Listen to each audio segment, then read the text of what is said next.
제21장. 이스라엘 사람들이 미스바에서 맹세하여 이르기를, 우리 중에 누구든지 딸을 베냐민 사람에게 아내로 주지 아니하리라.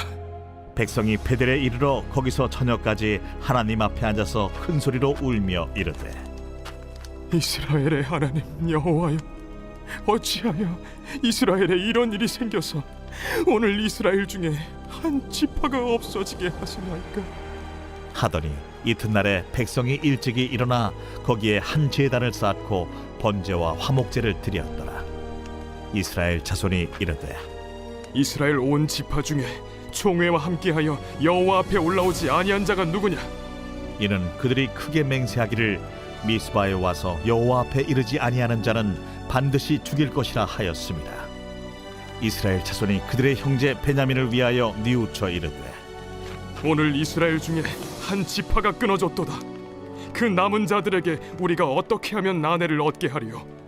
우리가 전에 여호와로 맹세하여 우리의 딸을 그들의 아내로 주지 아니하리라 하였도다. 이스라엘 지파 중 미스바에 올라와서 여호와께 이르지 아니한 자가 누구냐? 하고 본즉 야베스 길르앗에서는 한 사람도 진영에 이르러 총회에 참여하지 아니하였으니 백성을 계수할 때에 야베스 길르앗 주민이 하나도 거기에 없음을 보았습니다. 회중이 큰 용사 12,000명을 그리로 보내며 그들에게 명령하여 이르되, 가서 야베스 길라 주민과 부녀와 어린아이를 칼날로 치라. 너희가 행할 일은 모든 남자 및 남자와 잔 여자를 진멸하여 바칠 것이니라 하였더라. 그들이 야베스 길르앗 주민 중에서 젊은 처녀 400명을 얻었으니 이는 아직 남자와 동침한 일이 없어 남자를 알지 못하는 자라. 그들을 실로 진영으로 데려오니 이곳은 가나안 땅이더라. 온 회중이 림몬바 위에 있는 베냐민 자손에게 사람을 보내어 평화를 공포하게 하였더니 그때 베냐민이 돌아온지라. 이에 이스라엘 사람이 야베스 길르앗 여자들 중에서 살려둔 여자들을 그들에게 주었으나 아직도 부족하므로 백성들이 베냐민을 위하여 뉘우쳤으니 이는 여호와께서 이스라엘 지파들 중에 한 지파가 빠지게 하셨음이었더라. 회중의 장로들이 이르되, 베냐민의 여인이 다 멸절되었으니 이제 그 남은 자들에게 어떻게 하여야 아내를 얻게 할까? 베냐민 중 도망하여 살아남은 자에게 마땅히 기업이 있어야 하리니 그리하면 이스라엘 중에 한 지파가 사라짐이 없으리라. 그러나 우리가 우리의 딸을 그들의 아내로 주지 못하리니 이는 이스라엘 자손이 맹세하여 이르기를 딸을 베냐민에게 아내로 주는 자는 저주를 받으리라 하였음이로다. 보라, 베델 북쪽 르보나 남쪽 베델에서 세겜으로 올라가는 큰 길 동쪽 실로에 매년 여호와의 명절이 있도다. 베냐민 자손에게 명령하여 이르되, 가서 포도원에 숨어 보다가 실로의 여자들이 춤을 추러 나오거든 너희는 포도원에서 나와서 실로의 딸 중에서 각각 하나를 붙들어 가지고 자기의 아내로 삼아 베냐민 땅으로 돌아가라. 만일 그의 아버지나 형제가 와서 우리에게 시비하면 우리가 그에게 말하기를 청하건대 너희는 우리에게 은혜를 베풀어 그들을 우리에게 줄지니라.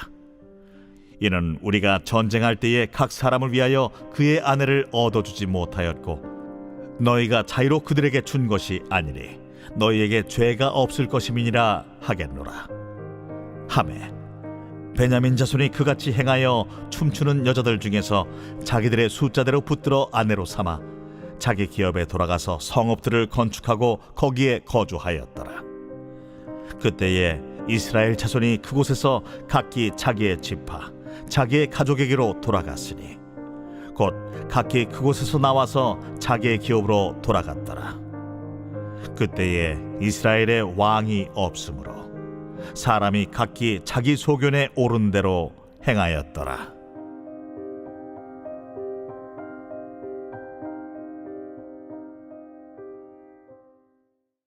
빛이 있으라. 말씀의 은혜와 지혜가 우리 성도님들의 하루를 빛나고 복되게 하시기를 주님의 이름으로 축복하며 기도합니다. 자, 오늘은 이제 사사기 21장 마지막 장입니다. 그런데 앞서 성경을 다 21장을 따라서 읽어졌잖아요. 그때 이미 아셨던 것처럼 해피엔딩이 아닙니다. 그렇죠?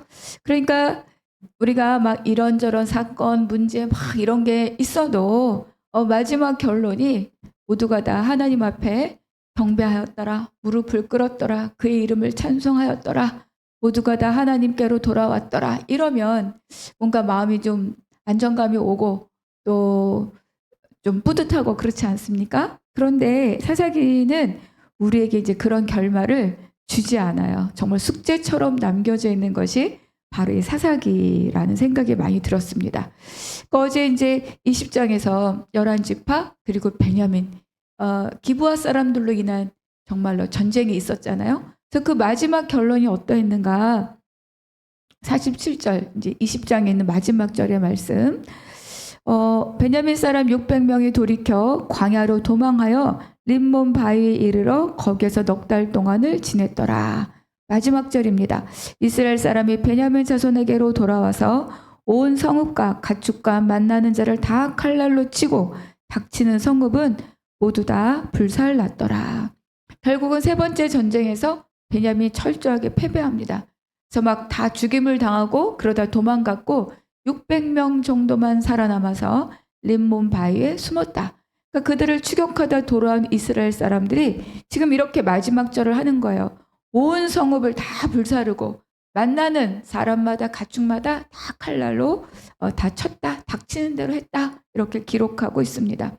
이 전쟁은 전쟁에 참여한 군인들만을 죽이는 것이 아니라 기록된 대로 베냐민에 속한 모든 성읍들을 다 불사르고 만나는 사람, 만나는 가축 다 닥치는 대로 죽였다. 이렇게 마지막을 기록하고 있어요.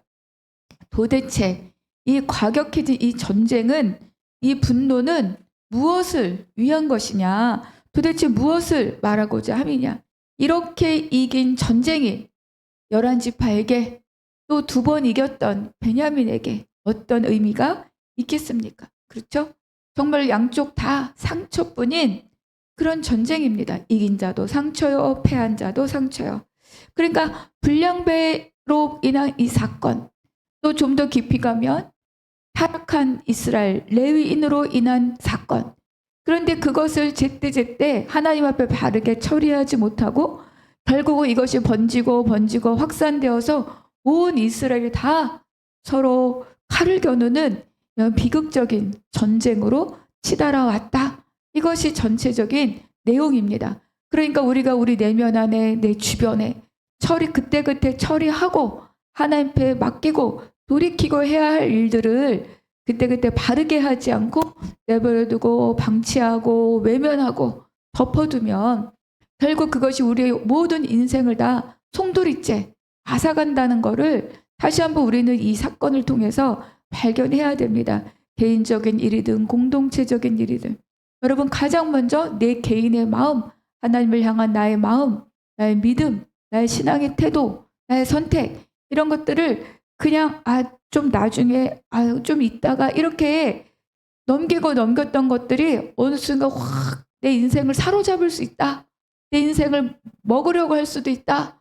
여러분, 이런 경각심을 갖고 오늘의 이 전쟁을 바라보면 좋겠습니다.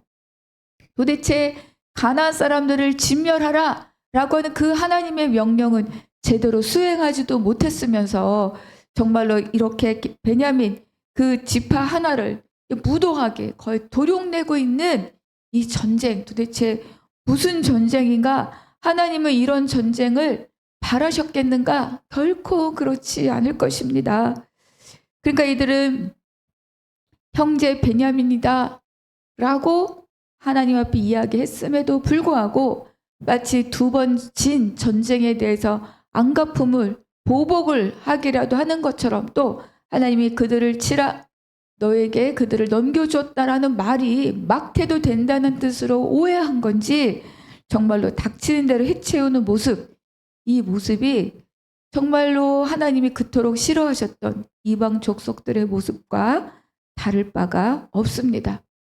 그러니까 하나님의 은혜를 벗어난 자들, 하나님을 잃어버린 자들, 그들은 다 뭐예요?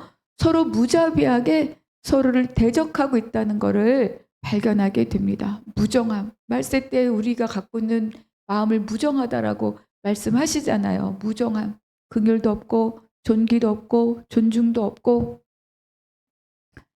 자, 이렇게 전쟁을 치르고 난 이스라엘 백성들은 다시 미스바에 모입니다. 그리고 두 가지를 또 맹세합니다. 1절, 이스라엘 사람들이 미스바에서 맹세하여 이르기를 우리 중에 누구든지 딸을 베냐민 사람에게 아내로 주지 아니하리라 하였더라. 5절, 이스라엘 자손이 이르되 이스라엘 온 지파 중에 총회와 함께하여 여호와 앞에 올라오지 아니한 자가 누구냐 하니 이는 그들이 크게 맹세하기를 미스바에 와서 여호와 앞에 이르지 아니하는 자는 반드시 죽일 것이라 하였습니다. 베냐민 사람들에게 절대로 딸을 주지 않겠다. 그리고 지금 이 전쟁에 참여하지 않은 자들, 총회에 함께하지 않은 자들은 반드시 죽이리라. 이렇게 두 가지를 맹세했다는 거예요. 도대체 이 맹세가 얼마나 어리석고 경솔한 맹세입니까? 이 비극적인 전쟁이 두 번 다시 발생하지 않도록 이스라엘이 다시 하나님을 더 철저하게 낮은 모습으로 하나님 앞에 더 철저하게 나아가기로 맹세해도 지금 부족할 이 마당에 오히려 베냐민과 통혼하지 않겠다라고 맹세하는 거예요. 그리고 세 번에 걸쳐서 베냐민과 싸웠으면서도 이 전쟁에 참여하지 않은, 결국 그들이 야베스 길라앗이라는 게 밝혀졌죠. 그들을 반드시 죽이리라. 아니, 그렇게 동족끼리 싸우는 전쟁을 치르고 온 이 마당에 또 전쟁을 참여하신 자들 내가 반드시 죽이리라, 이런 맹세를 했다는 거예요. 그리고 그들에게 왜 전쟁에 참여하지 않았는가 물어볼 마음도 없는 거죠. 도대체 얼마나 무모하고 경솔한 맹세입니까? 마치 딸을 죽게 한 입다의 맹세를 다시 보는 것 같습니다. 그러니까 우리 여러분 봅시다. 통혼하지 않겠습니다. 그들을 반드시 진멸하고 죽이겠습니다. 이거 다 누구에게 해야 할 맹세입니까? 그렇죠. 가나안 족속에게. 우리가 그들에게 딸을 주지 않고 아들을 주지 않고 그들에게 아들을 데려오지 않겠습니다. 맹세해야 되고, 하나님을 거역하고 우상을 섬기고 이 땅을 더럽히고 죄악으로 물들게 한 그들을 우리가 반드시 진멸하겠습니다. 이 맹세를 해야 하는데 그들은 다 내버려두고 지금 자기 동족을 향하여서 지금 이런 맹세를 하고 있다는 거예요. 하나님의 뜻과 명령과 상관없이 자기 감정, 자기 판단, 자기 상황, 이제 그것에 따른 맹세인 거죠. 너무 안타깝죠. 근데 이제 여기서 문제가 이제 노출이 되는 겁니다. 그러니까 첫 맹세, 베냐민에게 우리가 딸을 주지 않겠다. 그렇게 맹세를 하고 정신을 차리고 보니 지금 어떻게 됐습니까? 베냐민 지파가 지금 더 이상 자손들이 없이 그냥 다 끊어질 그럴 위기에 처해 있다는 것을 깨닫게 되는 거죠. 한 지파가 끊어지게 되었다. 하나님은 어찌하여 이런 일이 우리에게 발생했습니까? 하나님 탓이 아니라 지금 그들이 발생한 사건을 다 그들의 소견대로 문제를 접근하고 해결하려고 하면서 이 전쟁 지경까지 이르는 것 아니겠습니까? 그로 이제 이때서야 그들이 하나님 앞에 울며 하나님 앞에 번제와 화목제를 드립니다. 그러면 하나님이 다시 번제와 화목제를 드린다라고 하면 이들이 뭔가 하나님을 통해서 회복할 길을 열어야 되잖아요. 그런데 너무나 안타깝게도 지금 이 벌어진 상황과, 그렇죠, 지금 전쟁을 했고 야베스는 참석하지 않았고 야베스 길라앗은, 그리고 베냐민은 지금 족속들이 지파가 다 사라질 위기에 처해 있고 그것에 대해서 하나님께 묻지 않아요. 그리고 어떻게 할까를 묻지 않습니다. 도대체 왜 이들은 하나님 앞에 묻지 않는 겁니까? 도대체 베냐민 600명 겨우 살아서 림몬 바위에 숨어 있고 그들이 지금 다 사라질 위기에 놓여 있고, 그리고 정말로 이 공동체 안에 이 어마어마한, 그런데 왜 그들은 하나님께 묻지 않을까요? 왜 하나님 앞에 번제와 화목제를 드리고 왜 그 앞에 머물러 있지 않을까요?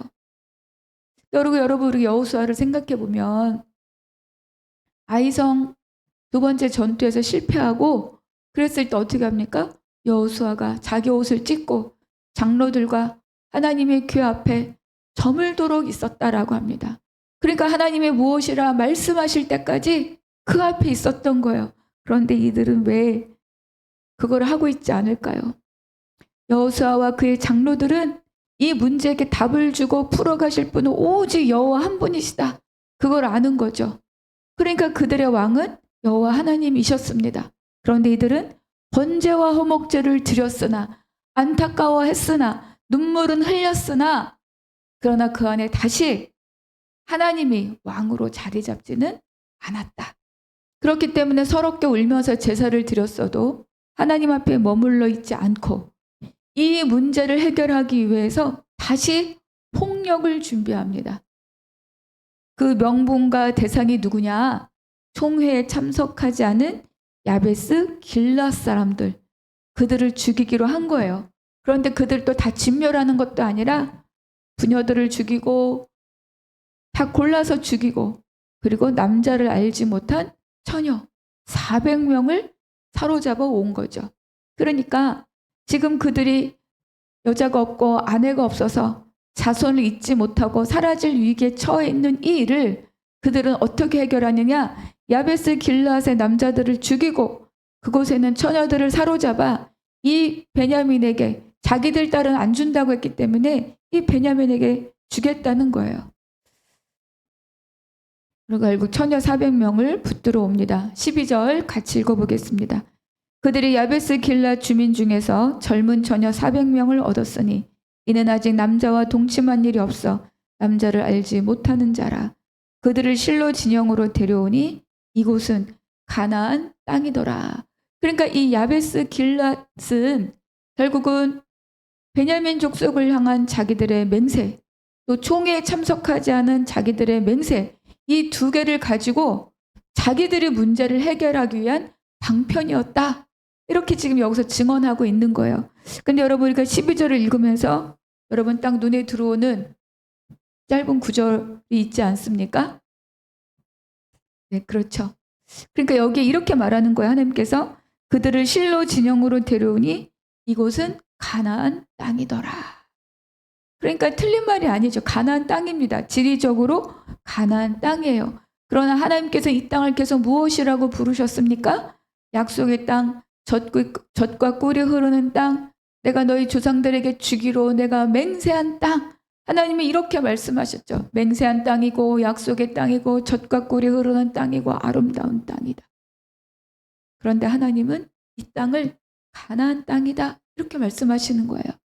그리고 이렇게 폭력이 난무하고 동족끼리 서로 죽이고 아무 힘없는 여성들을 난폭하게 사로잡아서 다른 남자들에게 물건처럼 던져주고 자기 문제의 해결의 도구로 삼고 사로잡아 끌고 오고 마치 한 지파의 어떤 멸망을 막고 다시 세우기 위한 이 일이 마치 의로운 일인 양 백주대낮에 두려움 없이 행하고 있는 이 땅이야말로 가나안 땅이다. 이렇게 하나님이 말씀하고 계십니다. 나의 땅이 아니다. 약속의 땅이 아니다. 맹세한 땅이 아니다. 가나안 땅이다. 더군다나 실로는 뭐예요? 하나님의 성막이 있는 곳이잖아요. 실로로 진영으로 데려오니 이곳은 가나안 땅이더라. 하나님의 성막이 있는 그 땅으로 끌려온 여인들, 그렇게 오게까지 진행되었던 모든 일들을 하나님이 보시고 가나안이다. 이렇게 말씀하는 거예요. 얼마나 가슴 아픈 말씀입니까? 그러니까 끝까지 자기의 잘못된 맹세를 철회하지 않고 죄를 청하지 않고 자기의 계획으로 끝까지 자기의 일들을 완성하려고 하는 이들, 다시 동족을 죽이고 있는 이들. 그래서 그들의 모습이 하나님께서 진멸하라고 말씀하셨던 그 가나안의 족속들과 다를 바가 없다. 그렇게 이들에게 말씀하고 있는 거죠. 여러분, 이거는 그들만의 이야기가 아닙니다. 나의 이야기이고 우리들의 이야기이고 요즘의 교회들에 향한 하나님의 선언이실 수도 있다. 예배하고 정말로 웅장하고 아름답고 화려하게 예배했지만 그러나 그 마음속에는 빨리 나가서 처리할 일들이 가득하고 교회 카페에서 식당에서 로비에서 소그룹에서 하나님을 기억하고 하나님을 찬양하고 말씀의 은혜를 나누고 그러지 않고 당을 나누고 시시비비 가리고 만약에 이러고 있다면 하나님께서 그 모임과 공동체를 향해서 무엇이라고 하겠습니까? 이 땅은 가나안이다. 이곳은 세상이다. 이렇게 말씀하시지 않겠습니까? 그래서 저와 여러분, 또 우리 교회가 하나님 앞에 이런 판단을 받지 않도록 정말로 하나님의 말씀 앞에 그 기준을 가지고 살고 하나님의 마음을 기쁘게 해드리는 복된 약속의 땅, 아름다운 땅, 맹세하신 땅이 되기를 축복하고 소망합니다. 저와 여러분, 여러분의 가정, 여러분의 삶의 모든 자리, 그리고 우리 한나무 교회가 그러한 땅으로 성장할 수 있기를 바랍니다. 저희들이 이제 이 길르앗 여인들 400명을 끌고 온 거죠. 부모님을 죽이고 동생들을 죽이고 그리고 끌려온 여인들이에요. 그리고 이러고 나서 지금 림몬바위 뒤에 숨어있는 이 베냐민에게 공포를 선포합니다. 아니 뭐죠? 평화를 선포하는 거죠. 그리고 나서 그 증거로 야베스 길르앗에서 사로잡아온 이 400명의 여인을 그들에게 줍니다. 그러나 여러분, 자기 꾀로 만든 화평이, 평화가 온전할 수 없죠. 그렇게까지 했는데도 비어있는 자리가 있는 거예요. 200명이 부족하다. 그러자 그들은 다시 베냐민에게 큰 기회를 제공하는 것처럼 실로에 온 여인들을 납치해 가도록 종용합니다. 여호와의 절기를 지키러 온 그 감사의 축제를 하나님 앞에 드리러 온 그 여인들을 납치해 가라. 그 부모들이 우리에게 와서 뭐라고 따지면 이렇게 해주라고 우리가 잘 이야기하겠다. 이 얼마나 무모하고 야비한 언어입니까? 그러니까 그 하나님 앞에 드리는 감사의 축제를 자기들의 그 경솔한 맹세를 지키기 위한, 그 맹세로 인한 발생한 문제를 해결하기 위한 도구로 하나님의 축제를, 그것에 참여하는 사람을 이용한다는 거예요. 그러니까 하나님께서 가나안 땅이다 말씀하시기에 너무 충분하지 않습니까? 24절, 그때 이스라엘 자손이 그곳에서 각기 자기의 지파, 자기의 가족에게로 돌아갔으니 곧 각기 그곳에서 나와서 자기의 기업으로 돌아갔더라. 이 어마어마한 사건을 지나고 나서 하나님 앞에 회개도 없고 서로를 향한 용서의 구함도 없고 아무것도 없는 거예요. 마치 아무 일도 없었던 것처럼 다 덮고 무마하고 기브아 사람들을 어떻게 처리할 것인지 논의도 없고, 그리고 아무 일도 없던 것처럼 자기 집으로 돌아갔더라. 그래서 각기 자기 기업으로 돌아가는 이들의 뒷모습을 보면서 하나님께서 무엇이라고 말씀하시는가? 25절입니다. 그때 이스라엘의 왕이 없으므로 사람이 각기 자기의 소견에 오른 대로 행하였더라. 그러니까 이 사건, 지금까지 있었던 모든 사건의 원인은 그들에게 왕이 없었기 때문이다. 그러니까 이 사사시대의 결론입니다. 그들에게 왕이 없었으므로 자기 소견에 오른 대로 행하였더라. 그러니까 이제 우리가 사사기를 한 장씩 쭉 4주간 따라오면서 드렸던 말씀이지만 이스라엘에 왕이 없었던 건 아니죠. 진정한 왕이시고 영원한 왕이시고 백성들을 참으로 사랑하시는 정말 아버지와 같은 왕이 계신데, 근데 그들이 하나님을 버리고 외면하고 이용하고 도구화하고 그것에 대해서 말씀하고 있는 거죠. 여러분, 누가 왕이냐에 따라서 그 나라가 달라집니다. 하나님의 왕이심을 인정하고 그 하나님의 법에 우리가 순종하며 살아갈 때 참 생명을 얻고, 그리고 하나님의 나라가 되고 왕국이 됩니다. 그러나 그 하나님을 버리고 떠난다면 가나안 땅이 되고 인간의 나라가 되고 세상 나라가 되는 거죠. 그것을 다 낱낱이 우리에게 보여주는 것이 바로 이 사사기입니다. 그 사사기를 통해서 우리가 알 수 있는 것은 뭐냐? 인간은 정말로 쉼없이 끊임없이 하나님을 거역하고 반역하는 존재이구나. 그럼에도 불구하고 하나님은 그 백성을 버리지 않으시고 징계하시지만 버리지 않으시고 진멸하시지만 다 없애지 않으시고 그루터기처럼 항상 어느 자리에 있든지 여기에도 600명을 남기시고 포로 시대에도 남기시고 그루터기를 남기시고 그래서 언제나 하나님께서 살 길을 만들어 가시는 우리의 모든 살 길의 주인이 하나님이시라는 것을 우리에게 다시 한번 말씀해 주고 있습니다. 사사기를 마무리하면서 제 머릿속에 남는 3개의 구절이 있어요. 뭐 이거는 신학적으로 이거다 저거다 그런 게 아니라 사사기를 읽으면서 그냥 요렇게 한번 마음에 새기고 싶다. 그 첫 번째가 뭐냐면 10절입니다. 그때 하나님께서 이렇게 말씀하시죠. 이스라엘의 곤고로 말미암아 마음에 근심하시니라. 10장 16절의 말씀이죠.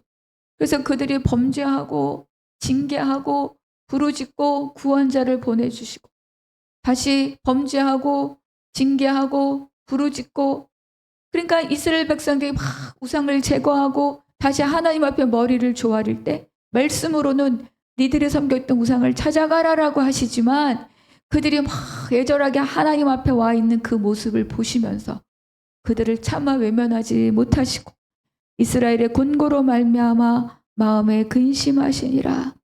이 마음 때문에 하나님은 끝까지 이스라엘을 징계하시지만 구원하시고 진멸하시지만 남겨두시고 그러면서 정말 우리에게 참 생명이신 예수 그리스도를 우리에게까지 오도록 하나님이 이 땅에 하나님의 아들을 생명으로 보내셨구나. 그런 마음을 갖게 하는 구절입니다. 또 하나는 뭐냐? 11장 27절인데 이건 입다의 선언이죠. 원하건대 심판하시는 여호와께서 오늘 이스라엘 자손과 암몬 자손 사이에 판결하시옵소서.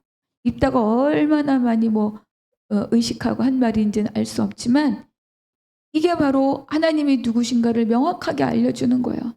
판단자, 심판자 오직 한 분이시다. 그분이 여호와 하나님이시다. 그러니까 사람으로는 심판자가 될 수 없고 사람으로는 판단자가 될 수 없다. 그것을 여기서 말씀해 주고 있잖아요. 자기 소견대로 하기 때문에 일마다 꼬이고 일마다 문제가 발생하고 해결이 안 된다는 거예요. 그렇죠? 사람은 스스로 판단자가 될 수 없다. 오직 여호와 하나님만이 유일한 판단자이시다. 그러니까 왕이 없고 자기 소견대로 했던 삶의 결과를 보여주면서 입다가 선언했던 이것이 무엇인지를 우리로 하여금 알게 하는 거죠. 오직 유일한 판단자는 여호와 하나님이시다. 그리고 한 절, 오늘 21장 마지막 절에도 있고 17장부터 계속 반복되었던 말씀이죠. 그때 이스라엘의 왕이 없으므로 사람이 각기 자기의 소견에 옳은 대로 행하였더라. 그럼에도 불구하고 하나님을 따르지 않고 하나님을 버리고 왕을 없이 여기고 가는 인생이 어떠하냐? 그걸 낱낱이 우리에게 보여준 것이 바로 이 사사기입니다. 여러분, 여러분의 날마다의 왕은 누구십니까? 저도 질문하는 거죠. 나의 날마다의 나의 왕은 누구신가? 제가 참 좋아하는 찬양. 왕이신 나의 하나님. 제가 아침에 눈 뜨고 가끔 혼자 이렇게 몸을 일으키면서 이 찬양으로 하루를 열 때가 있어요. 좋아서일 때도 있지만 내가 마음에 평안이 없을 때 이 찬양을 통해서 그분이 왕이시니 나는 그분 앞에 엎드려 있으면 된다. 이 마음을 다짐하기 위해서 제가 이 찬양으로 일어날 때도 있습니다. 그래서 우리 인생의 왕은 누구입니까? 나의 매일매일의 나의 일상에서 하나님을 왕으로 모시고 살아갑니까? 묵상 질문, 오늘 나에게 주신 한 구절 은혜의 말씀 기록하고 적용해 보시기 바랍니다. 두 번째, 하나님이 나에게 맡겨주신 삶의 영역들, 나의 모든 삶의 자리가 가나안 땅입니까? 약속의 땅입니까? 가나안 땅이지만 내가 그곳에 들어가서 약속의 땅으로 변화시키는 여러분들 되시기를 축복합니다. 세 번째, 나의 매일 일상을 움직이는 왕은 하나님입니까? 아니면 내 자신입니까? 기도하겠습니다. 하나님 감사합니다. 오늘 깨닫게 하신 말씀으로 하루를 강건히 살게 하여 주시옵소서. 수없이 하나님을 배반하는 백성들을 하나님께서는 징계하시지만 끝까지 손을 놓지 않으시고 이 순간까지 이끌어 오심에 감사합니다. 저와 또 우리 성도님들과 우리 교회 그 모든 시간들을 하나님께서 인도하여 주셨음에 감사합니다. 날마다 주의 다스림 아래 거하는 우리 모두와 우리 한나무 교회가 되게 하여 주시옵소서. 모든 것 감사하고 우리 주 예수 그리스도 이름으로 기도하옵나이다. 아멘.